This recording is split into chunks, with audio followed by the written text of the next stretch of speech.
Le samedi 18 mars 1978, deux jeunes sœurs, Madeleine et Céline Fontaine, quittent le cinéma Le Paris dans le quartier de la Guillotière à Lyon, après avoir assisté à la séance de 20h30 du film Grease. Elles ne rentreront jamais chez elles. Leur disparition va plonger une famille et toute une communauté dans un cauchemar qui durera près de 2 décennies. 19 ans plus tard, lors de la démolition d'un bâtiment industriel abandonné, un ticket de cinéma jauni par le temps refait surface dans des circonstances qui vont révéler une vérité aussi terrible qu'inattendue. Comment ce simple morceau de papier a-t-il pu rester caché pendant près de 20 ans? Et surtout, que s'est-il réellement passé cette nuit-là dans les rues sombres de la Guillotière? Avant de continuer avec cette histoire perturbante, si vous appréciez les cas mystérieux réels comme celui-ci, abonnez-vous à la chaîne et activez les notifications pour ne manquer aucun nouveau cas. Maintenant, découvrons comment tout a commencé. Lyon, 1978. La ville connaît une période de transformation profonde. Le quartier de la Guillotière, situé sur la rive gauche du Rhône, dans le 3e arrondissement, représente à cette époque un quartier populaire en pleine mutation. Ancienne zone industrielle, le secteur abrite encore de nombreuses usines textiles et petits ateliers mécaniques, vestiges d'un passé ouvrier glorieux. Les immeubles haussmanniens côtoient des constructions plus récentes et des bâtiments industriels désaffectés qui attendent leur destin. Les rues étroites, bordées de petits commerces familiaux et de bistrots où les ouvriers se retrouvent après leur journée de travail, vibrent d'une vie sociale intense, mais conservent une atmosphère parfois inquiétante à la tombée de la nuit. La famille Fontaine habite un appartement modeste au 2e étage d'un immeuble de la rue Pasteur, à quelques minutes à pied du cours Gambetta. Robert Fontaine, 45 ans, travaille comme mécanicien dans un garage automobile près de la gare de la Part-Dieu. C'est un homme de petite stature, aux mains calleuses, marqué par des années de travail manuel, au visage sévère, mais au cœur tendre. Il a grandi dans le quartier, connaît chaque rue, chaque commerce, chaque visage familier. Sa femme, Eliane, 42 ans, travaille comme couturière à domicile pour diverses boutiques du centre-ville. Femme discrète et pieuse, elle assiste à la messe tous les dimanches à l'église Saint-André et consacre ses soirées à la confection de vêtements sur sa vieille machine Singer qui trône dans le salon. Leurs 2 filles représentent toute leur fierté et tous leurs espoirs. Madeleine, 17 ans, termine sa dernière année au lycée Lacassagne. Grande, mince, avec de longs cheveux châtains qu'elle attache toujours en queue de cheval, elle rêve de devenir institutrice. Studieuse et responsable, elle aide régulièrement sa mère aux tâches ménagères et surveille les devoirs de sa petite sœur. Ses professeurs la décrivent comme une élève sérieuse, ponctuelle, peut-être un peu trop réservée. Elle fréquente peu les fêtes organisées par ses camarades de classe, préférant passer ses week-ends en famille ou plonger dans ses livres. Céline, 14 ans, présente un tempérament radicalement différent. Élève du collège Vendôme, elle est plus extravertie que son aînée, passionnée de cinéma et de musique. Elle couvre les murs de sa chambre d'affiches de films et d'acteurs américains, collectionne les magazines de cinéma qu'elle achète avec son argent de poche. Ses cheveux blonds coupés au carré encadrent un visage rond, aux yeux verts pétillants. Contrairement à sa sœur, elle rêve d'une vie plus glamour, parle souvent de partir à Paris pour travailler dans le monde du spectacle. Cette différence de caractère n'empêche pas les 2 sœurs d'être extrêmement proches. Elles partagent la même chambre, se confient leurs secrets et sortent régulièrement ensemble au cinéma, leur passion commune. Le quartier de la Guillotière, malgré son aspect parfois délabré, possède plusieurs salles de cinéma qui attirent une clientèle populaire. Le cinéma Le Paris, situé rue de Marseille, à environ 15 minutes à pied de l'appartement des Fontaines, projette les nouveaux films américains et français. C'est une salle modeste de 250 places, avec son enseigne lumineuse rouge et jaune, visible de loin, son hall étroit décoré d'affiches colorées et ses fauteuils de velours rouge usés par les années. Monsieur Garnier, le gérant, un homme bedonnant d'une 60aine d'années, connaît bien les 2 sœurs qui viennent presque tous les samedis depuis 2 ans. Ce samedi 18 mars 1978 est une journée ordinaire dans le quartier. Le temps est doux pour la saison, avec un ciel dégagé et une température avoisinant les 14 degrés. Le matin, Madeleine aide sa mère à faire les courses au marché de la place Jean Massé. Céline, elle, reste à la maison pour terminer un devoir de français. L'après-midi, les deux sœurs écoutent de la musique dans leur chambre en feuilletant des magazines. Vers 18 heures, pendant le dîner, Céline demande à ses parents l'autorisation d'aller voir Grease au cinéma Le Paris. Le film, sorti en France quelques semaines plus tôt, fait fureur auprès des adolescents. Toutes les amies de Céline en parlent au collège.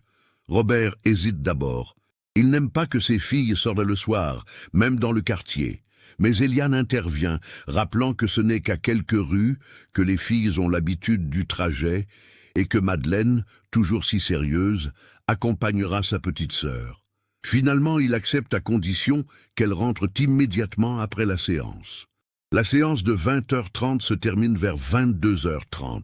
Il leur faut 15 minutes pour rentrer à pied. Elles doivent être de retour au plus tard à 23h, pas une minute de plus. Madeleine promet.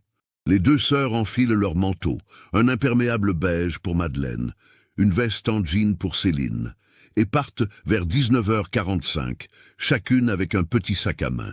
Le trajet entre l'appartement des Fontaines et le cinéma. Le Paris est un parcours que les deux sœurs connaissent par cœur. Elles descendent la rue Pasteur jusqu'au cours Gambetta, traversent le cours, puis empruntent la rue Moncey avant de tourner dans la rue de Marseille où se trouve le cinéma. Un trajet simple dans des rues relativement fréquentées même le soir, bordées de commerces et de cafés. À cette époque, malgré les transformations du quartier, la Guillotière conserve une certaine animation nocturne, avec ses bistrots ouverts tard et ses habitants qui rentrent du travail ou sortent pour la soirée. Ce soir-là, plusieurs personnes aperçoivent les deux sœurs pendant leur trajet aller. Madame Perrin, la boulangère de la rue Pasteur, les voit passer devant sa boutique vers 19h50. Elle témoignera plus tard qu'elle marchait tranquillement, Céline parlant avec animation, tandis que Madeleine l'écoutait en souriant. Monsieur Blanchard, qui tient le café-tabac du cours Gambetta, les reconnaît également. Elles entrent dans son établissement pour acheter des bonbons, comme elles le font habituellement avant d'aller au cinéma. Il se souvient de Céline, choisissant des réglisses, tandis que Madeleine préférait les caramels. Elle paie, le remercie poliment, et repartent vers 20h05. Elles arrivent au cinéma Le Paris vers 20h15. Madame Garnier, l'épouse du gérant qui tient la caisse ce soir-là, les accueille avec un sourire. Elle vend à Madeleine 2 billets pour la séance de 20h30 au prix de 12 francs chacun.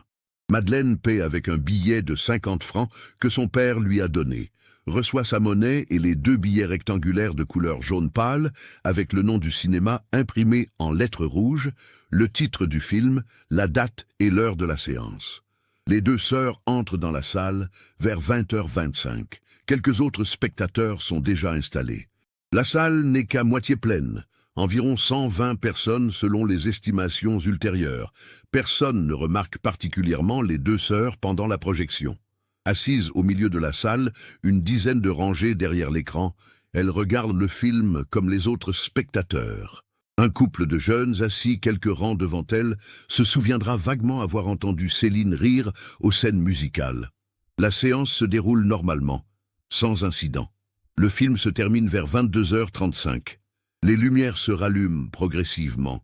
Les spectateurs commencent à sortir, discutant du film, fredonnant les chansons. C'est à partir de ce moment que tout bascule dans l'incertitude et le mystère. Madame Garnier affirme avoir vu les deux sœurs quitter la salle parmi les premiers spectateurs, vers 22h40. Elle les aurait aperçus franchir la porte vitrée du cinéma et tourner à gauche, dans la rue de Marseille, en direction du cours Gambetta. Mais son témoignage reste flou. Elle servait d'autres clients qui achetaient des billets pour la dernière séance de 23h, ne leur a pas vraiment prêté attention. D'autres spectateurs sortant du cinéma au même moment ne se souviennent pas les avoir vus. Le trajet retour suit normalement le même chemin que l'aller. Remonter la rue de Marseille, tourner dans la rue Moncey, traverser le cours Gambetta, puis emprunter la rue Pasteur jusqu'à l'immeuble familial. 15 minutes de marche, 20 tout au plus en flânant. Elle devrait être rentrée entre 22h55 et 23h au plus tard. Mais 23 heures passent, puis 23h15. Robert Fontaine commence à s'inquiéter. Il connaît le sérieux de Madeleine, sait qu'elle respecte toujours les horaires fixés. Eliane essaie de le rassurer. Peut-être ont-elles rencontré des amis, peut-être s'attardent-elles devant les affiches du cinéma pour discuter du film. À 23h30, Robert décide de sortir pour les chercher. Il enfile son manteau et descend dans la rue. La nuit est maintenant bien installée. Les commerces sont fermés, les rues moins fréquentées. Quelques passants attardés marchent rapidement, pressés de rentrer chez eux. Robert remonte la rue Pasteur jusqu'au cours Gambetta. Rien. Il scrute chaque recoin, chaque porte d'immeuble. Il continue vers la rue Monseil. Toujours rien. Son inquiétude se transforme progressivement en angoisse. Il arrive rue de Marseille. Le cinéma Le Paris vient de fermer ses portes. La dernière séance est terminée, les employés rangent la salle, Robert frappe à la porte vitrée. Monsieur Garnier vient ouvrir, surpris.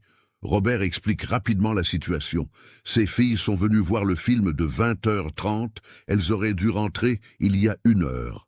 Monsieur Garnier fronce les sourcils, préoccupé. Sa femme confirme avoir vu les 2 jeunes filles, les reconnaît comme des habituées, mais ne peut rien dire de plus. Elles sont parties après la séance comme tout le monde. Robert demande si elles n'auraient pas attendu quelqu'un, si quelqu'un ne les aurait pas abordées. Le gérant secoue la tête. Il n'a rien remarqué d'inhabituel. La soirée s'est déroulée normalement. Robert repart, le cœur battant, la gorge serrée. Il arpente les rues du quartier pendant 2 heures, appelant parfois les prénoms de ses filles, scrutant les moindres recoins sombres, les entrées d'immeubles, les porches. Rien. Personne. Aucune trace. Vers 1h30 du matin, le dimanche 19 mars, il rentre chez lui, livide, tremblant. Eliane l'attend, assise à la table de la cuisine, les mains jointes comme en prière. Dès qu'elle voit son visage, elle comprend.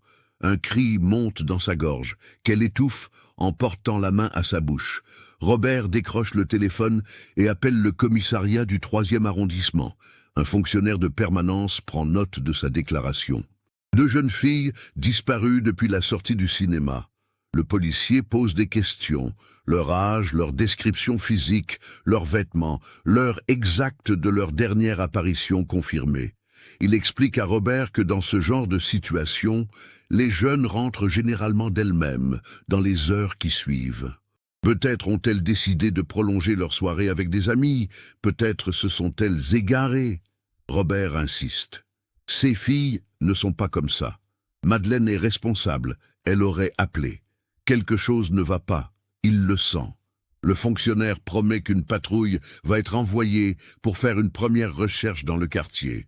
2 agents de police arrivent vers 2h30 du matin. Ils prennent la déposition complète de Robert et Eliane, notent tous les détails, inspectent la chambre des filles pour récupérer des photographies récentes. Madeleine et Céline sourient sur ces clichés pris quelques semaines plus tôt, lors d'un dimanche en famille, au parc de la Tête d'Or.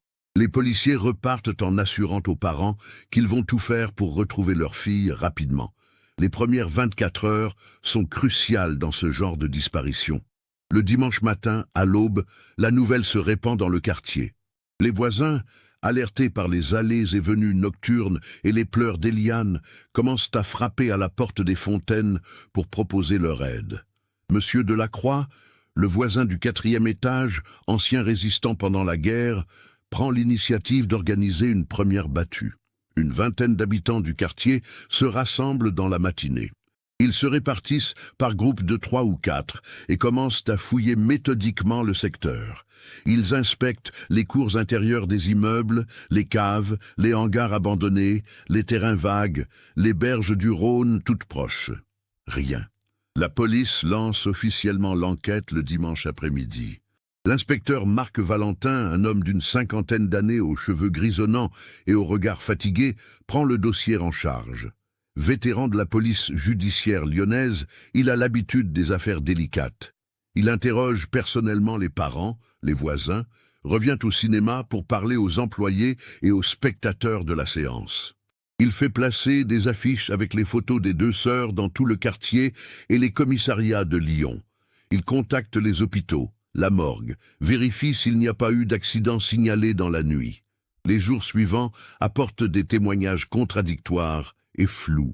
Une femme affirme avoir vu deux jeunes filles correspondant à la description près du pont Gallieni vers 23 heures, mais elle n'en est pas certaine. Un chauffeur de taxi raconte avoir pris en charge deux adolescentes près de la gare de la Part-Dieu vers minuit, mais les descriptions ne correspondent pas exactement. Un habitant de la rue Montse pense avoir entendu des cris vers 22h45, mais il regardait la télévision et n'y a pas prêté attention sur le moment. Aucun de ces témoignages ne mène à une piste concrète. L'enquête explore toutes les hypothèses. Fugue, peu probable selon tous ceux qui connaissent les deux sœurs. Madeleine était une jeune fille trop sérieuse, trop attachée à sa famille. Céline, malgré ses rêves d'ailleurs, n'aurait jamais causé une telle peine à ses parents. Enlèvement? Mais pourquoi deux jeunes filles ensemble, dans une rue fréquentée, sans qu'aucun témoin ne remarque quoi que ce soit d'anormal? Accident? Tous les hôpitaux et services d'urgence de la région ont été contactés. Aucune jeune fille correspondant à leur description n'a été admise cette nuit-là. Les semaines passent, dans une angoisse insoutenable pour la famille Fontaine. Robert continue à travailler mécaniquement au garage, mais ses collègues remarquent qu'il n'est plus le même. Il parle peu, fait des erreurs, semble constamment ailleurs. Le soir, il reprend ses recherches, arpentant inlassablement les mêmes rues, interrogeant les mêmes personnes, espérant un détail qui aurait échappé à tout le monde. Eliane ne sort presque plus de l'appartement. Elle passe ses journées à la fenêtre, scrutant la rue, attendant que ses filles réapparaissent comme par miracle. Elle ne touche plus à sa machine à coudre. Les vêtements commandés par ses clientes restent inachevés dans un coin du salon. Les premiers mois qui suivent le 18 mars 1978 sont marqués par une mobilisation intense de la communauté du quartier. Des battues sont organisées tous les week-ends, s'étendant progressivement au-delà de la Guillotière, vers les quartiers voisins, les parcs, les zones industrielles abandonnées. Des centaines de personnes participent à ces recherches, fouillant chaque recoin, chaque bâtiment désaffecté, chaque terrain vague. L'inspecteur Valentin coordonne ses efforts avec ses équipes, mais au fil des semaines, l'espoir s'amenuise. Aucune trace des deux sœurs, aucun vêtement, aucun objet personnel, aucun indice matériel. C'est comme si Madeleine et Céline s'étaient littéralement volatilisées entre le cinéma et leur domicile. L'enquête officielle explore méthodiquement toutes les pistes possibles. Les antécédents de tous les hommes du quartier ayant eu des problèmes avec la justice sont vérifiés. Les employés du cinéma sont interrogés plusieurs fois. Les habitués de la salle, ceux qui venaient régulièrement les samedis soirs, sont identifiés et questionnés. L'inspecteur Valentin interroge personnellement les professeurs des deux sœurs, leurs camarades de classe, cherchant un secret, un problème, une menace qui aurait échappé aux parents. Mais tout le monde dresse le même portrait de Madeleine et Céline, deux jeunes filles normales, sans histoire, sans ennemis, aimées et appréciées de tous. Une attention particulière est portée aux hommes travaillant dans le secteur entre le cinéma et l'appartement des Fontaines. Parmi eux, Henri Laroche attire brièvement l'attention des enquêteurs. Cet homme de 55 ans possède une petite officine de réparation automobile rue Montse, située précisément sur le trajet que les deux sœurs empruntaient pour rentrer chez elles. Veuve depuis 10 ans, vivant seule dans un appartement au-dessus de son atelier, Laroche est connu dans le quartier comme un homme discret, travailleur, un peu bourru mais pas désagréable. Il fréquente parfois le même café que Robert Fontaine, échangeant avec lui des discussions techniques sur la mécanique automobile. Les policiers l'interrogent, comme ils interrogent tous les hommes seuls du secteur. Laroche explique qu'il était chez lui ce samedi soir, qu'il a fermé son atelier vers 19h comme d'habitude et est monté dans son appartement. Il a préparé son dîner, regardé la télévision, s'est couché vers 22h30. Non, il n'a rien vu d'inhabituel dans la rue. Non, il ne connaissait pas personnellement les deux jeunes filles, juste de vue comme on connaît les gens du quartier. Les enquêteurs fouillent son atelier et son appartement avec son accord. Ils ne trouvent rien de suspect. Laroche est rapidement écarté des investigations. Son alibi, bien que non vérifiable puisqu'il était seul, ne présente aucune faille évidente, et rien dans son passé ou son comportement ne justifie de le considérer comme suspect. L'été arrive, puis l'automne. La vie continue inexorablement autour de la tragédie de la famille Fontaine. Les commerçants du quartier, d'abord très mobilisés, reprennent progressivement leur routine. Les affiches avec les photos des deux sœurs, placardées sur tous les murs, commencent à se décoller, à jaunir sous le soleil puis la pluie.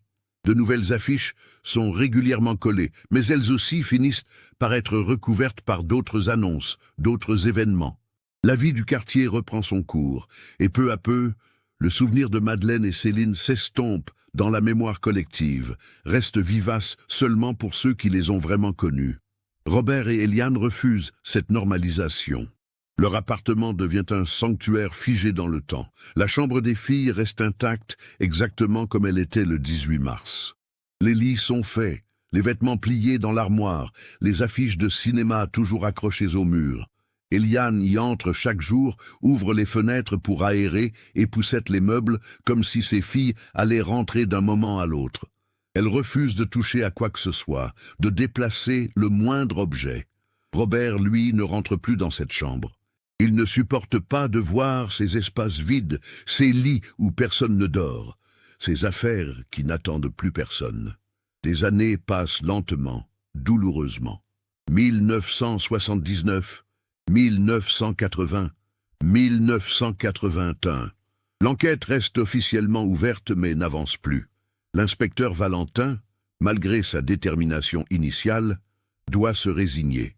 Encore, sans témoin fiable, sans la moindre piste concrète, l'affaire sombre dans le registre des cold cases, ces dossiers non résolus qui s'accumulent dans les archives de la police judiciaire.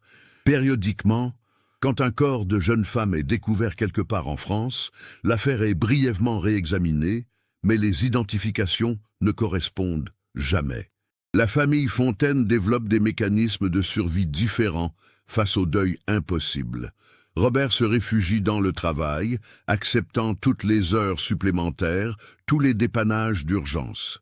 Il rentre tard le soir, épuisé, se couche sans avoir vraiment parlé à sa femme. Le week-end, il continue ses recherches solitaires, mais de manière plus désordonnée, plus obsessionnelle. Il suit des pistes absurdes, se rend dans des endroits où ses filles n'ont aucune raison d'avoir été, interroge des inconnus au hasard. Ses collègues s'inquiètent pour sa santé mentale. Eliane, elle, se tourne vers la religion avec une ferveur qui inquiète son entourage. Elle passe des heures à l'église Saint-André, allume des cierges, prie pour le retour de ses filles ou, à défaut, pour connaître leur sort. Elle consulte des voyantes, des médiums, des guérisseuses, dépensant l'argent que le couple n'a pas pour entendre des révélations qui ne mènent nulle part. Certaines de ces personnes lui disent que ses filles sont vivantes, retenues quelque part, qu'il faut continuer à espérer. D'autres affirment les voir dans l'au-delà, en paix, et conseillent à Eliane d'accepter leur mort. Ces messages contradictoires la plongent dans une confusion mentale de plus en plus profonde. Le couple, qui était uni avant le drame, se délite progressivement. Ils n'ont plus la force de se soutenir mutuellement. Chacun porte son deuil de manière trop différente pour que l'autre puisse comprendre. Robert reproche silencieusement à Eliane d'avoir insisté pour laisser les filles aller au cinéma ce soir-là. Eliane en veut à Robert de ne pas être sorti plus tôt pour les chercher. Ces reproches ne sont jamais formulés à voix haute, mais ils pèsent lourdement entre eux, créent une distance qui ne cesse de grandir. Les voisins, d'abord compatissants et présents, finissent par se lasser. On ne peut pas vivre indéfiniment dans le deuil des autres. Les visites se raréfient, les invitations cessent. La famille Fontaine se retrouve de plus en plus isolée, enfermée dans sa douleur. Certains habitants du quartier évitent même de les croiser, ne sachant plus quoi leur dire, gênés par ce malheur qui s'éternise. D'autres murmurent que les Fontaines devraient accepter la réalité, faire leur deuil, continuer à vivre. Mais comment fait-on le deuil de quelqu'un dont on ignore le sort? Comment enterre-t-on l'espoir? L'automne 1983 marque un tournant tragique. Robert Fontaine, qui vient d'avoir 50 ans, fait un infarctus en pleine nuit.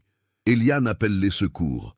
Mais quand l'ambulance arrive, les médecins constatent qu'il est trop tard. Robert meurt sans avoir su ce qu'il est advenu de ses filles, emportant avec lui une douleur qui l'a littéralement consumé. Les médecins parlent d'un cœur trop fatigué, de facteurs de risque accumulés. Mais tout le quartier sait que Robert est mort de chagrin, rongé par 10 ans d'angoisse et d'impuissance. Les obsèques sont déchirantes. Eliane, vêtue de noir, semble avoir vieilli de 20 ans. Son visage émacié, ses cheveux complètement blancs, ses mains tremblantes qui agrippent un chapelet, témoignent de l'étendue de sa souffrance.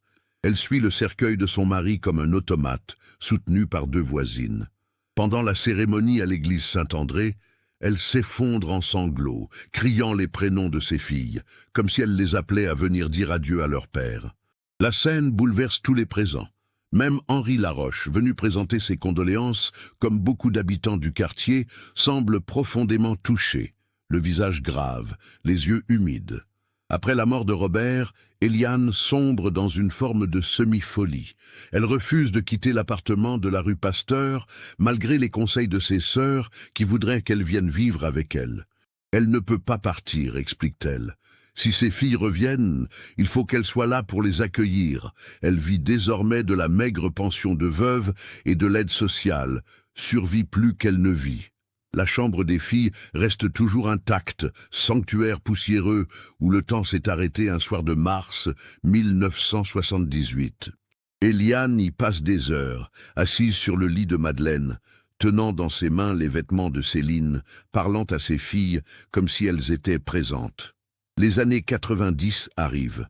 Le quartier de la Guillotière connaît de nouvelles transformations. Certains bâtiments industriels sont rénovés, d'autres démolis pour laisser place à des constructions modernes.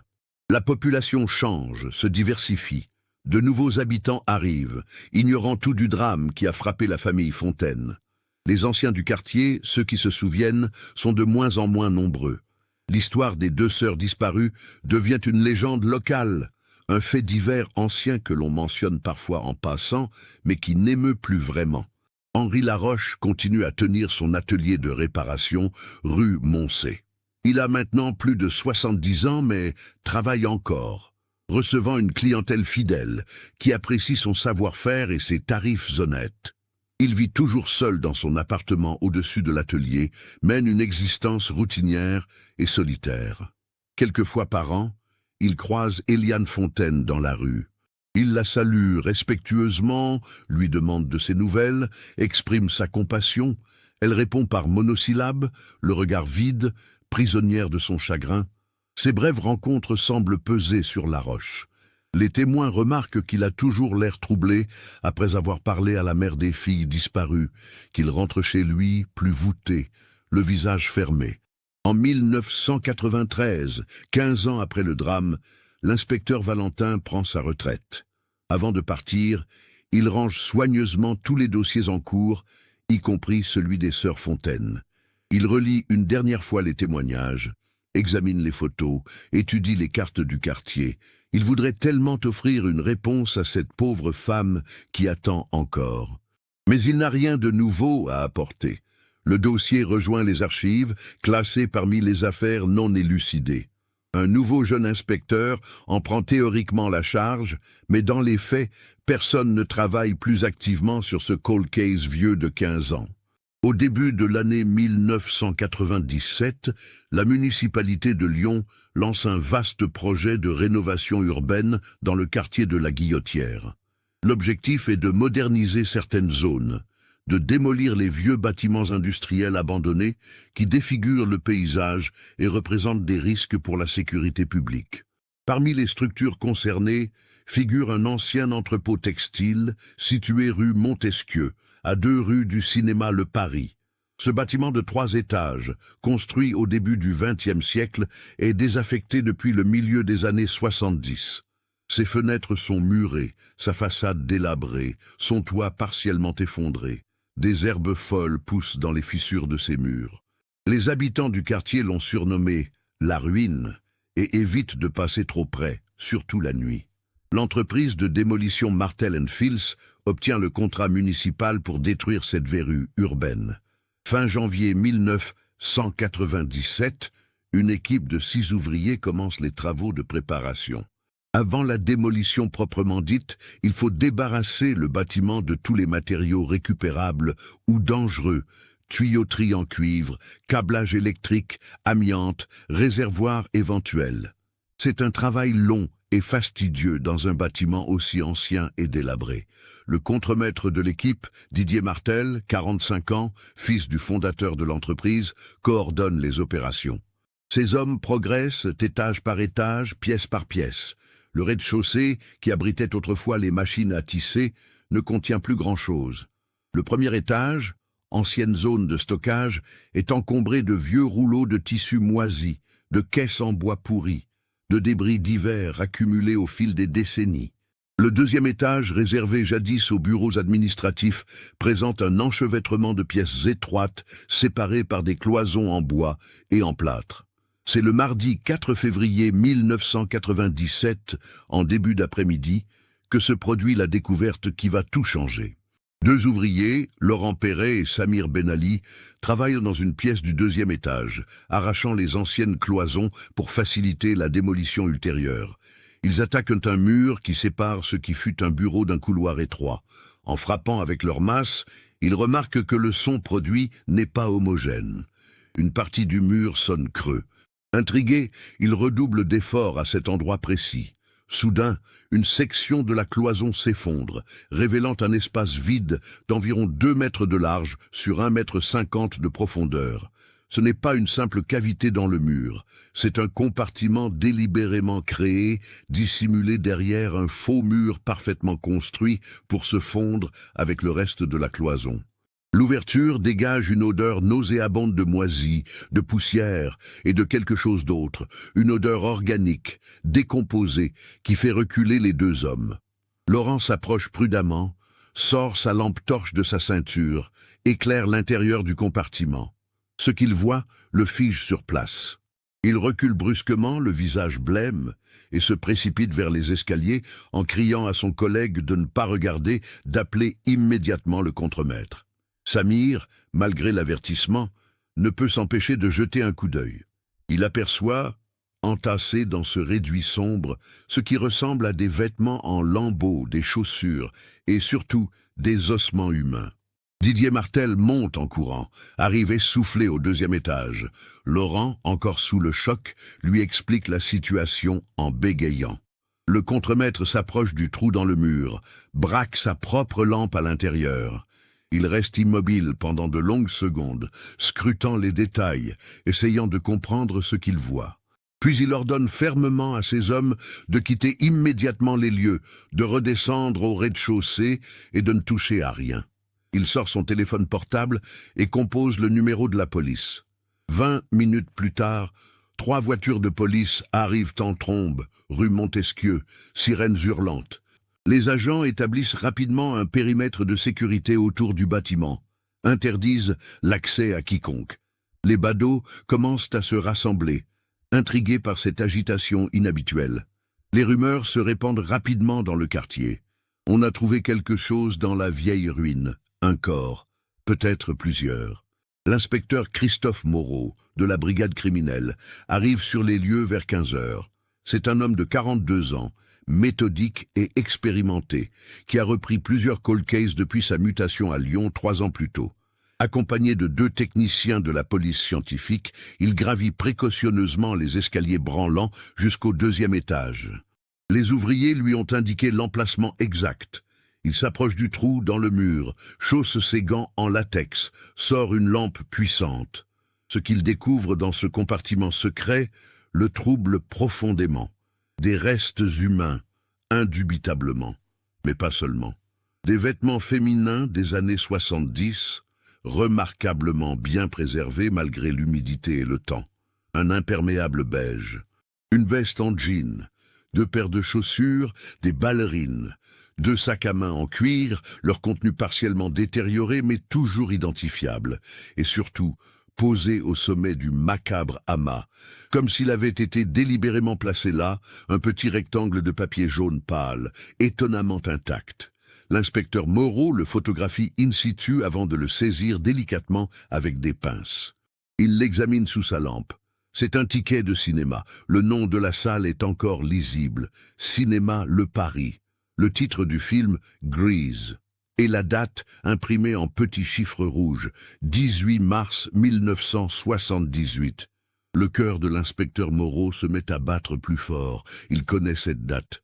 Tout policier de Lyon ayant travaillé sur les cold cases connaît cette date. Le 18 mars 1978, c'est le soir où les sœurs Fontaine ont disparu après être sorties du cinéma Le Paris. 19 ans exactement. Le ticket correspond exactement à la séance qu'elles avaient vue. La séance de 20h30. L'inspecteur comprend immédiatement qu'il vient de découvrir ce que tant d'enquêteurs ont cherché pendant près de 2 décennies. Il ordonne la mise en place d'une fouille méticuleuse du compartiment. Les techniciens travaillent pendant des heures, photographiant chaque élément sous tous les angles, prélevant des échantillons, cataloguant méthodiquement tous les objets découverts. Les ossements sont soigneusement extraits et placés dans des sacs scellés pour être transportés au laboratoire médico-légal. Les vêtements, malgré leur état, sont également collectés pour analyse. Le contenu des sacs à main révèle quelques pièces de monnaie des années 70, des emballages de bonbons, un petit peigne, un mouchoir brodé aux initiales MF. La nouvelle se répand comme une traînée de poudre dans le quartier. Les journalistes arrivent rapidement, tenus à distance par le cordon de police, mais réussissant à photographier le bâtiment et les allées et venues des enquêteurs. Les habitants les plus âgés, ceux qui se souviennent de l'affaire Fontaine, comprennent immédiatement la signification de cette découverte. Certains pleurent, émus par cette résolution tragique après tant d'années. D'autres frissonnent en réalisant que ces pauvres filles ont été cachées là, à quelques centaines de mètres de chez elles, pendant 19 ans. La machine judiciaire se met en branle avec une efficacité remarquable. Le lendemain matin, mercredi 5 février 1997, les restes sont officiellement confirmés comme appartenant à 2 jeunes femmes. L'analyse préliminaire des ossements, effectuée par le médecin légiste Charles Dumont, établit qu'il s'agit de 2 individus de sexe féminin, âgés respectivement d'environ 17 et 14 ans au moment du décès. Les mensurations correspondent aux descriptions de Madeleine et Céline Fontaine. Des tests ADN sont immédiatement ordonnés pour confirmation formelle, bien que les indices matériels ne laissent guère de doute sur l'identité des victimes. L'inspecteur Moreau, désormais à la tête d'une équipe de 6 enquêteurs, reprend méthodiquement l'ancien dossier de l'inspecteur Valentin. Il relit tous les témoignages, étudie tous les plans, examine toutes les photos. Il fait convoquer toutes les personnes interrogées en 1978 qui sont encore en vie et localisables. Il veut comprendre comment 2 jeunes filles ont pu être enlevées, tuées, puis dissimulées dans ce bâtiment abandonné sans que personne ne remarque quoi que ce soit. Le bâtiment industriel lui-même fait l'objet d'une investigation approfondie. Les archives municipales révèlent qu'il a été fermé définitivement en 1975, suite à la faillite de l'entreprise textile qui l'occupait. Le propriétaire, décédé en 1982, avait laissé le bâtiment à l'abandon, ses héritiers se disputant la succession pendant des années. Pendant toute cette période, le lieu est resté désert, accessible uniquement à ceux qui connaissaient les issues de secours ou qui forçaient les entrées barricadées. Des sans-abri y ont occasionnellement trouvé refuge. Des adolescents l'ont utilisé pour des rendez-vous clandestins.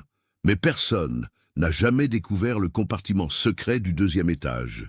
L'analyse de ce compartiment fournit des informations cruciales. Il n'existait pas dans les plans originaux du bâtiment. Il a été créé spécifiquement, probablement dans les années 70, par quelqu'un ayant des compétences en construction. Les planches utilisées pour le faux mur sont du même type que celles présentes dans le reste de l'étage, suggérant qu'elles proviennent du bâtiment lui-même. Celui qui a construit cette cache connaissait bien les lieux, savait où trouver les matériaux nécessaires, possédait les outils et le savoir-faire requis. Le médecin légiste Dumont, parvient à déterminer les causes probables du décès malgré l'état avancé de décomposition des corps. Les deux jeunes filles sont mortes par asphyxie, très probablement strangulation manuelle. L'absence de fractures osseuses défensives suggère qu'elles n'ont pas eu le temps ou la possibilité de se défendre efficacement.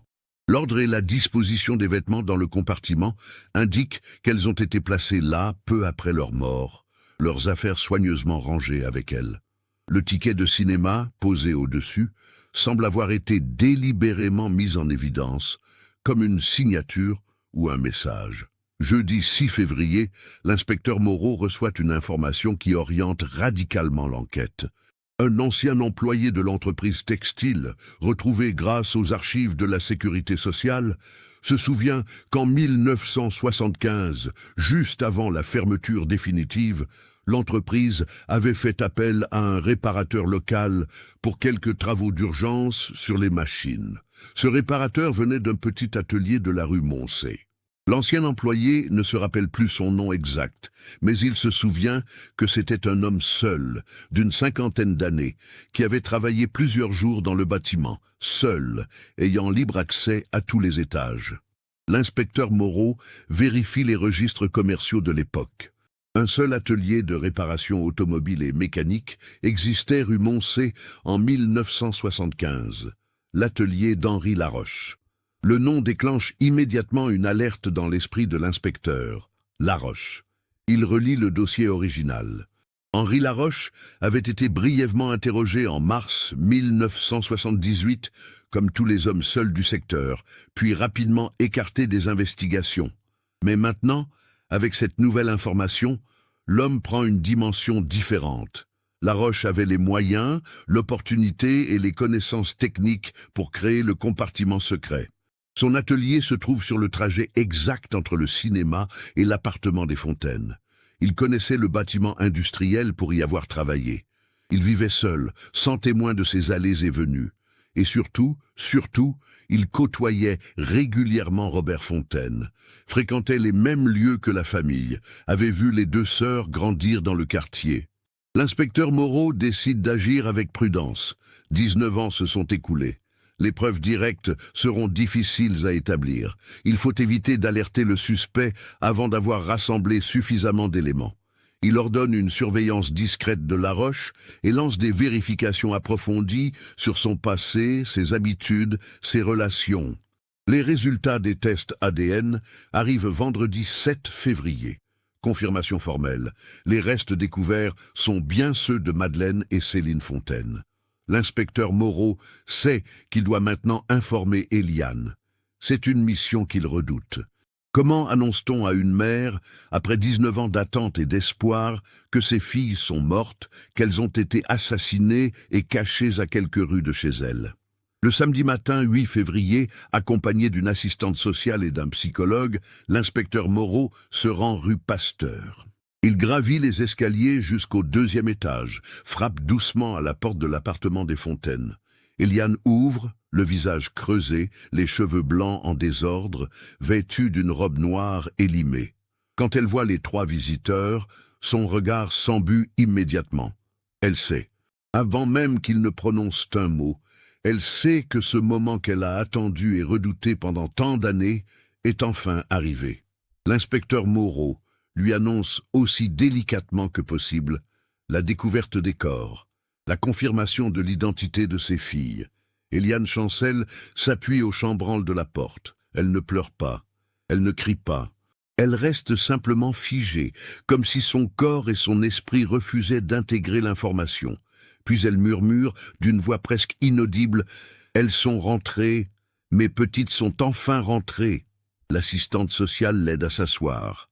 Lui parle doucement, mais Eliane semble ne plus entendre, perdue dans ses pensées. Plus tard dans la journée, quand elle parvient à parler de nouveau, Eliane pose la question que toutes les mères poseraient. Qui leur a fait ça? L'inspecteur Moreau explique que l'enquête progresse, qu'ils ont des pistes, mais qu'il ne peut pas en dire plus pour le moment. Il lui assure qu'il fera tout pour identifier et arrêter le responsable. La nouvelle de l'identification des corps fait la une de tous les journaux locaux. Les médias exhument l'ancienne affaire, publient de vieux articles, interrogent d'anciens voisins. Le quartier de la Guillotière est de nouveau sous les projecteurs, ressort ses souvenirs enfouis. Les habitants âgés qui se rappellent le drame parlent aux journalistes, racontent l'angoisse de l'époque, le désespoir de la famille Fontaine. Certains mentionnent les obsèques de Robert, mort sans savoir.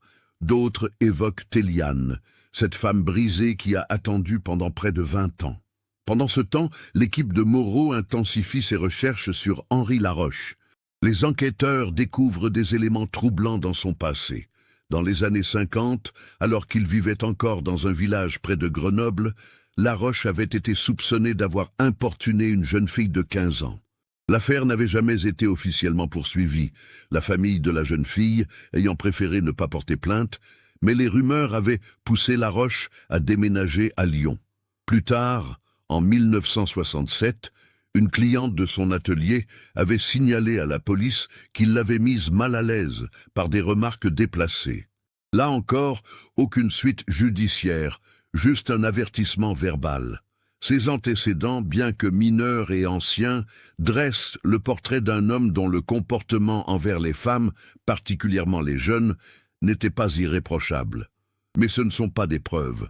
L'inspecteur Moreau a besoin d'éléments matériels liant directement Laroche au crime de 1978. L'équipe fouille méticuleusement les archives, recherche tous les documents relatifs aux travaux effectués dans le bâtiment industriel entre 1975 et 1980. Ils finissent par trouver, dans les vieux registres de l'entreprise textile en faillite, une facture datée du mois de juin 1975, émise par l'atelier Laroche pour des réparations mécaniques. La facture mentionne 4 journées de travail, confirmant que Laroche avait bien accès au bâtiment et y avait passé suffisamment de temps pour se familiariser avec sa structure.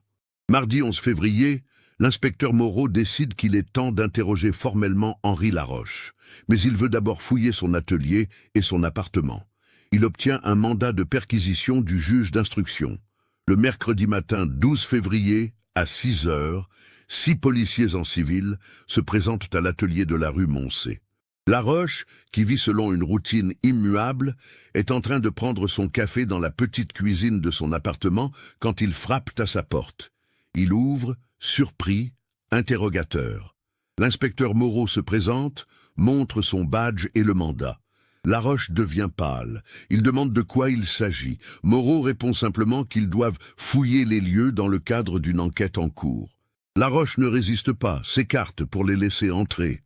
Mais ses mains tremblent légèrement quand il repose sa tasse de café.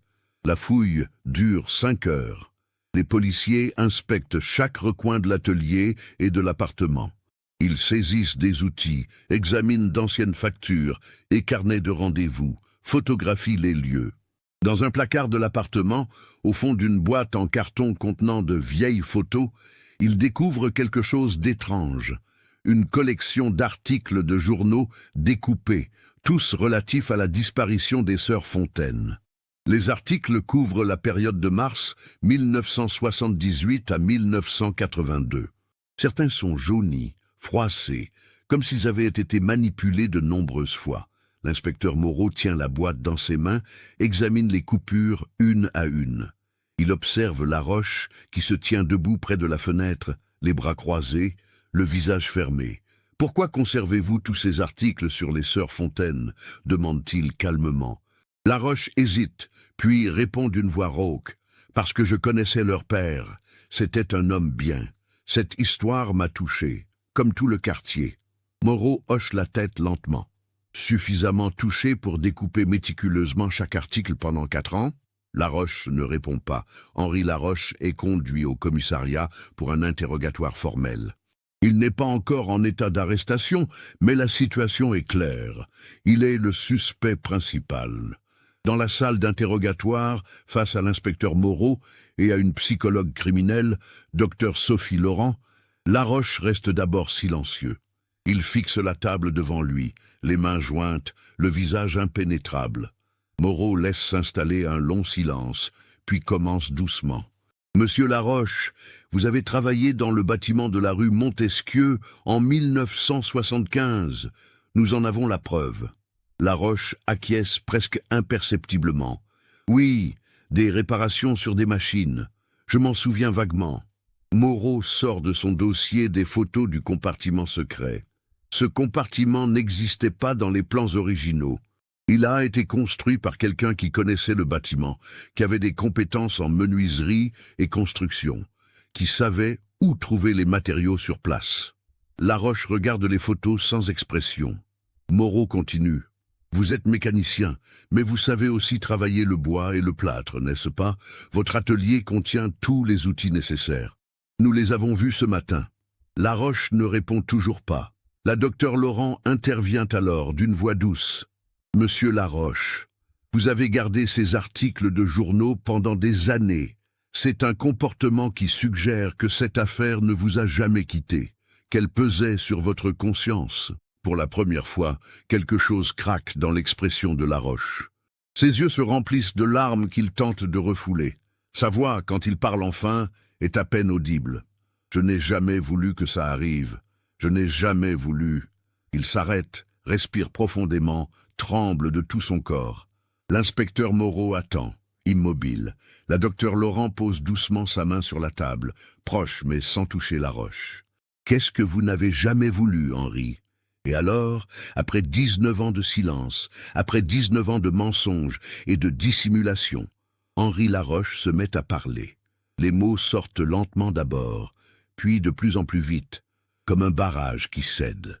Il raconte le soir du 18 mars 1978. Il était dans son appartement, au-dessus de l'atelier, comme il l'avait déclaré en 1978. Mais il ne s'était pas couché à 22h30. Il était redescendu dans l'atelier vers 22h45 pour vérifier quelque chose, une réparation qui le tracassait. À ce moment-là, il a entendu des voix de jeunes filles dans la rue. Il est sorti sur le pas de la porte. Il a reconnu les deux sœurs Fontaine qui passaient devant son atelier. Elles rentraient du cinéma, parlaient et riaient. Céline imitait les chansons du film qu'elles venaient de voir. Laroche les regardait, debout dans l'ombre de la porte de son atelier. Il ne sait pas exactement ce qui lui a pris. Une impulsion, un désir soudain et irrésistible. Il les a appelées. Les deux filles se sont arrêtées, l'ont reconnu. C'était le mécanicien qui connaissait leur père, un voisin du quartier. Rien de menaçant. Laroche leur a dit qu'il avait quelque chose pour leur père, une pièce de rechange qui l'attendait. Est-ce qu'elle pouvait entrer une seconde la prendre pour lui éviter un déplacement? Les filles ont hésité. Il était tard. Mais c'était juste à côté, et elles connaissaient Laroche. Madeleine, toujours responsable, a accepté. Elles sont entrées dans l'atelier. À partir de là, les souvenirs de Laroche deviennent confus, fragmentés. Il dit qu'il ne se rappelle pas exactement comment la situation a dégénéré. Il se souvient de Céline, qui s'est soudain méfiée, qui a voulu repartir immédiatement. De Madeleine, qui lui a demandé ce qu'il voulait vraiment. Il se souvient d'avoir paniqué, de s'être rendu compte qu'elles allaient tout raconter à leurs parents, qu'il serait accusé d'avoir attiré deux jeunes filles dans son atelier avec un mensonge. Le reste est un brouillard rouge, des gestes qu'il a faits sans les contrôler, des mains autour de gorge, des corps qui s'affaissent. Quand il a repris conscience de ses actes, les deux sœurs étaient mortes sur le sol de son atelier. Il s'est effondré, a vomi, et resté prostré pendant 1 heure, incapable de penser, de bouger. Puis, la panique froide de la survie a pris le dessus. Il devait faire disparaître les corps. Il devait faire comme si rien ne s'était passé. Il a attendu que la nuit soit bien avancée, vers 2 heures du matin. Il a chargé les corps dans sa camionnette, enveloppés dans des bâches. Il a roulé les quelques centaines de mètres jusqu'au bâtiment industriel abandonné qu'il connaissait bien. Il est entré par une issue de secours dont il avait gardé la clé de son travail en 1975. Il est monté au 2e étage avec les corps, un par un. Il avait déjà préparé le compartiment secret quelques mois auparavant. Pas pour ça, pas pour des meurtres, mais pour cacher des objets volés, des outils qu'il revendait au noir. un simple espace de stockage illégal. Mais cette nuit-là, il en a fait un tombeau. Il a placé les corps dans le compartiment, a scellé le faux mur. Au moment de refermer définitivement l'espace, il a eu un geste qu'il ne comprend pas lui-même. Il a sorti de la poche de Madeleine le ticket de cinéma qu'elle avait gardé, l'a posé au-dessus des corps. Peut-être un remords, peut-être une façon de leur laisser une identité, peut-être une pulsion autodestructrice, inconsciente, qui un jour permettrait de les identifier. Ensuite, il est rentré chez lui, a nettoyé méticuleusement l'atelier, a fait disparaître toute trace. Le lendemain, quand les policiers sont venus l'interroger comme tous les hommes du quartier, il a menti avec une facilité qui l'a lui-même surpris. Et pendant 19 ans, il a continué à vivre à quelques rues, du lieu où il avait caché ses victimes, à croiser régulièrement leurs parents, à exprimer sa compassion, à participer aux recherches, à assister aux obsèques de Robert Fontaine. Laroche termine son récit et éclate en sanglots. J'ai détruit cette famille, j'ai détruit leur vie, et j'ai continué à vivre comme si de rien n'était. Je suis un monstre. L'inspecteur Moreau, malgré son expérience, sent sa gorge se serrer. Il a entendu beaucoup d'aveux au cours de sa carrière, mais celui-ci, avec son mélange de culpabilité tardive et d'horreur de soi, le touche particulièrement. Les jours suivants sont consacrés à vérifier chaque détail des aveux de Laroche. Les enquêteurs retournent dans son ancien atelier, effectuent des analyses forensiques approfondies. Malgré le nettoyage de 1978 et les 19 années écoulées, les techniques modernes permettent de détecter des traces. Dans une fissure du sol en béton de l'atelier, les techniciens trouvent des résidus biologiques microscopiques. Les tests ADN confirment qu'il s'agit de sang appartenant à Madeleine Fontaine. La camionnette que Laroche utilisait en 1978 a été vendue depuis longtemps, mais les registres de transactions sont retrouvés. L'acheteur, contacté, se souvient avoir remarqué des taches étranges sur le plancher du véhicule, qu'il avait attribuées à des travaux de mécanique. Des éléments corroborent point par point le récit de Laroche. Le jeudi 19 février 1997, Henri Laroche est officiellement mis en examen pour le double meurtre de Madeleine et Céline Fontaine. L'information judiciaire est ouverte. Les médias nationaux s'emparent de l'affaire. L'histoire de ces deux sœurs disparues pendant 19 ans, dont le ticket de cinéma refait surface pour confondre leur assassin, fascine et horrifie le pays entier. Les journaux titrent sur « Le ticket de la vérité » ou « 19 ans de mensonges dévoilés par un morceau de papier ». Pour Eliane Fontaine, les révélations sont un coup terrible, mais aussi, paradoxalement, une forme de libération. Elle sait enfin, après tant d'années d'incertitude, de théories folles, de faux espoirs et de désespoir abyssal, elle connaît la vérité. Ses filles n'ont pas fugué. Elles n'ont pas été enlevées par un inconnu venu de loin. Elles ont été tuées à quelques mètres de chez elles par un homme qu'elles connaissaient, que son mari connaissait, qui leur a menti pendant près de 20 ans. La cruauté de cette proximité la submerge. Combien de fois Laroche a-t-il croisé Robert dans la rue, au café, lui a-t-il exprimé sa sympathie, alors qu'il savait exactement où se trouvaient ses filles? Combien de fois l'a-t-il croisée elle-même? A-t-il vu sa souffrance, sa détresse, sans jamais rien dire? Cette dimension de la trahison est peut-être encore plus douloureuse que le meurtre lui-même. Eliane demande à rencontrer l'inspecteur Moreau. Dans son salon encombré de souvenirs, elle lui pose une question qui la hante. Pourquoi a-t-il gardé ce ticket? Pourquoi l'a-t-il mis avec elle? Moreau réfléchit longuement avant de répondre. Je pense qu'il voulait qu'elle soit identifiée un jour, pas immédiatement mais plus tard. C'était peut-être sa façon de leur rendre leur identité, de ne pas les faire disparaître complètement. Ou peut-être que c'était une pulsion inconsciente d'être découvert, puni. Eliane hoche lentement la tête. Lentement. Elle ne comprend pas vraiment, mais l'explication lui apporte un semblant de sens dans l'absurdité. Les funérailles de Madeleine et Céline Fontaine ont lieu le vendredi 28 février 1997, exactement 19 ans et 10 jours après leur disparition. 2 cercueils blancs contenant leurs restes sont placés dans l'église Saint-André, l'église où leur mère a prié pour leur retour pendant tant d'années. La cérémonie attire des centaines de personnes. Tous les anciens voisins du quartier, ceux qui se souviennent encore, viennent rendre un dernier hommage. Les journalistes sont là aussi, discrets, respectueux. Eliane, vêtue de noir, se tient devant les cercueils. Elle a posé sur chacun d'eux une photo de ses filles, prise ce dimanche au parc de la Tête d'Or, juste avant leur disparition. Madeleine et Céline sourient sur ces images, jeunes, belles, pleines de vie.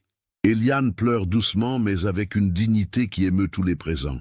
Dans son éloge funèbre, le prêtre parle de l'injustice terrible qui a frappé cette famille, mais aussi de la force d'une mère qui n'a jamais cessé de chercher, d'espérer, d'aimer ses filles disparues. Les cercueils sont ensuite transportés au cimetière de la Guillotière. Eliane a choisi de les enterrer près de la tombe de Robert. Elles sont de nouveau avec leur père, murmure-t-elle en voyant les 3 tombes côte à côte. Sur les pierres tombales de Madeleine et Céline, elle a fait graver leur date de naissance et une seule date de décès, 18 mars 1978. Sous les dates, une simple inscription « Nos anges enfin retrouvés ». Le procès d'Henri Laroche s'ouvre en novembre 1998, 1 an et demi après sa mise en examen. La cour d'assises du Rhône est bondée. Laroche, maintenant âgé de 76 ans, apparaît voûté, vieilli, presque fantomatique. Il plaide coupable et exprime des remords que la psychiatre experte en son cas juge sincères mais tardifs. La défense ne cherche pas à minimiser les faits, se concentrant sur les explications psychologiques de l'acte impulsif initial, tentant d'obtenir une qualification de crime passionnel plutôt que de meurtre prémédité. L'accusation, menée par le procureur Alain Mercier, brosse un portrait différent. Certes, le meurtre lui-même peut avoir été impulsif, mais ce qui a suivi, la dissimulation des corps, la construction d'un scénario de disparition, le mensonge maintenu pendant 19 ans, démontre une capacité de calcul et une absence totale d'empathie qui aggravent considérablement sa responsabilité. Le procureur insiste particulièrement sur la cruauté infligée à la famille Fontaine, contrainte de vivre dans l'incertitude pendant près de 2 décennies. Le moment le plus émouvant du procès survient quand Eliane est appelée à la barre comme partie civile. Frêle, les cheveux blancs, elle s'appuie sur une canne pour marcher jusqu'au micro. Sa voix est faible mais ferme quand elle s'adresse directement à Laroche. « Vous avez tué mes filles, vous avez détruit mon mari qui est mort sans savoir. Vous m'avez laissé vivre 20 ans dans l'enfer de l'ignorance.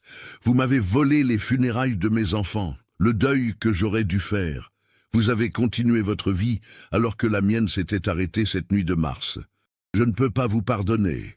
Mais au moins, grâce à ce ticket de cinéma, j'ai pu enfin ramener mes petites à la maison. » Laroche, dans le box des accusés, baisse la tête, incapable de soutenir le regard de cette femme qui l'a brisé. Après 3 jours de délibération, le jury le reconnaît coupable de double meurtre, avec préméditation. La préméditation étant établie non sur l'acte lui-même, mais sur la dissimulation et la création du compartiment secret. Il est condamné à 30 ans de réclusion criminelle, une peine lourde compte tenu de son âge avancé. Les mois suivant le procès, Eliane tente de reconstruire une existence. Elle continue à vivre dans l'appartement de la rue Pasteur, mais elle transforme la chambre de ses filles. Elle ne peut plus supporter de la garder comme un musée figé. Elle donne la plupart des affaires à des œuvres caritatives, conserve seulement quelques objets précieux, les photos, quelques bijoux, le journal intime de Madeleine. Elle repeint les murs en blanc, installe un petit hôtel avec les photos de ses filles et de son mari. C'est devenu un lieu de mémoire plutôt qu'un sanctuaire de l'attente. Elle recommence également à coudre, doucement, quelques heures par jour. Ses mains retrouvent les gestes familiers. C'est sa façon de se raccrocher à la vie, de ne pas sombrer complètement. Elle accepte les visites de ses sœurs, de quelques voisins restés fidèles. Elle parle de ses filles, non plus avec l'angoisse de l'incertitude, mais avec la douleur apaisée du deuil accompli. « Je peux enfin pleurer mes bébés ?» dit-elle à l'assistante sociale qui vient régulièrement prendre de ses nouvelles. L'affaire des sœurs Fontaine laisse une empreinte durable sur le quartier de la Guillotière. Le bâtiment industriel où leurs corps ont été découverts est finalement démoli comme prévu en mars 1999. À sa place, la municipalité décide de créer un petit jardin public qu'elle nomme Jardin Madeleine et Céline Fontaine. Une plaque commémorative est installée à l'entrée, rappelant leur histoire et servant de mise en garde contre la violence et le silence complice. C'est un lieu paisible, avec des bancs, des fleurs, où les habitants viennent se reposer. Le cinéma. Le Paris ferme définitivement ses portes en l'an 2000, victime de la concurrence des multiplexes modernes. Mais avant sa fermeture, le dernier gérant organise une séance spéciale en mémoire des deux sœurs, projetant le film Grease. Une partie des recettes est reversée à une association d'aide aux familles de victimes de crimes. Eliane assiste à cette projection, entourée de quelques proches. Elle regarde le film que ses filles ont vu lors de leur dernière soirée. Et pour la première fois depuis des années, elle sourit en pensant à elles, à leur joie ce soir-là, à leur rire. Henri Laroche purge sa peine dans une prison de haute sécurité. Selon les rapports des surveillants pénitentiaires, c'est un détenu modèle, silencieux, qui passe ses journées à lire et à écrire dans un journal personnel. Il n'a jamais reçu de visite. En l'an 2004, à l'âge de 82 ans, il décède d'une crise cardiaque dans sa cellule. Aucune famille ne réclame son corps. Il est enterré dans le carré des indigents du cimetière pénitentiaire, une tombe anonyme parmi d'autres. Quand Eliane apprend sa mort, elle ne ressent rien de particulier, ni soulagement, ni satisfaction, juste un vide. Il a eu plus de temps de vie que mes filles, commente-t-elle simplement. Eliane Fontaine vit jusqu'à l'âge de 87 ans. Elle s'éteint paisiblement dans son sommeil en novembre 2012, 34 ans après la disparition de ses filles. Ses dernières volontés sont respectées. Elle est enterrée auprès de Robert, Madeleine et Céline. Sur sa pierre tombale, ses sœurs font graver « Mère courageuse, enfin réunie avec les siens ». Les 4 tombes, alignées côte à côte, forment un ensemble poignant que les visiteurs du cimetière remarquent souvent. Certains s'arrêtent, lisent les inscriptions, reconstituent l'histoire. D'autres déposent des fleurs, des gestes de compassion anonymes pour une famille brisée par la tragédie. L'histoire des sœurs Fontaine continue à vivre dans la mémoire locale et dans les annales criminelles françaises. Elle est étudiée dans les cours de criminologie comme exemple de cold case résolu grâce à une preuve matérielle improbable et à la persistance d'une enquête. Des documentaires lui sont consacrés. Des articles sont régulièrement publiés, analysant les aspects psychologiques du crime, la question du secret gardé pendant tant d'années, le symbolisme du ticket de cinéma retrouvé intact. Ce qui frappe le plus les observateurs, c'est la normalité apparente du criminel. Henri Laroche n'était pas un monstre évident. Il était un homme ordinaire du quartier, un travailleur respecté, quelqu'un qui aurait pu être n'importe qui. Cette banalité du mal, cette capacité à commettre l'irréparable, puis à continuer à vivre parmi ses victimes collatérales en feignant l'empathie, constitue peut-être l'aspect le plus glaçant de toute l'affaire. Elle rappelle que derrière les façades de normalité peuvent se cacher des secrets terribles, que la confiance accordée trop facilement peut avoir des conséquences tragiques. Le ticket de cinéma qui a permis d'identifier les victimes est conservé aux archives de la police judiciaire de Lyon. C'est devenu un objet emblématique, symbole de la manière dont un détail, apparemment insignifiant, peut changer le cours d'une enquête. Des policiers en formation viennent le voir, apprenant ainsi l'importance de ne jamais sous-estimer aucune pièce à conviction, aussi minime soit-elle. Cette affaire nous rappelle plusieurs vérités dérangeantes sur la nature humaine et la justice. D'abord, que le mal peut résider dans les personnes les plus ordinaires, celles que nous côtoyons quotidiennement sans nous méfier. Ensuite, que certaines familles doivent vivre des décennies dans l'incertitude la plus cruelle avant d'obtenir des réponses. Enfin, que parfois c'est un simple morceau de papier, un objet banal conservé par hasard ou par un remords inconscient qui permet de rendre justice aux victimes et de donner un semblant de paix à ceux qui restent. Qu'auriez-vous pensé si vous aviez été un habitant de la Guillotière pendant ces 19 années? Auriez-vous continué à chercher comme Robert Fontaine jusqu'à son dernier souffle? Auriez-vous pu imaginer que la vérité était cachée si près, derrière un faux mur, gardé par le silence d'un homme que tout le monde connaissait? Cette histoire nous interroge sur notre propre capacité à voir ce qui se cache derrière les apparences, à rester vigilant même face à la normalité, et à ne jamais abandonner la recherche de vérité même quand tout semble perdu. Si cette histoire vous a marqué, partagez-la avec quelqu'un qui apprécie également les enquêtes complexes et les mystères résolus après des décennies. N'oubliez pas de vous abonner à la chaîne et d'activer les notifications pour ne manquer aucun nouveau cas. Laissez un commentaire pour nous dire ce qui vous a le plus frappé dans cette affaire. Votre soutien nous permet de continuer à raconter ces histoires qui méritent d'être connues et qui honorent la mémoire des victimes.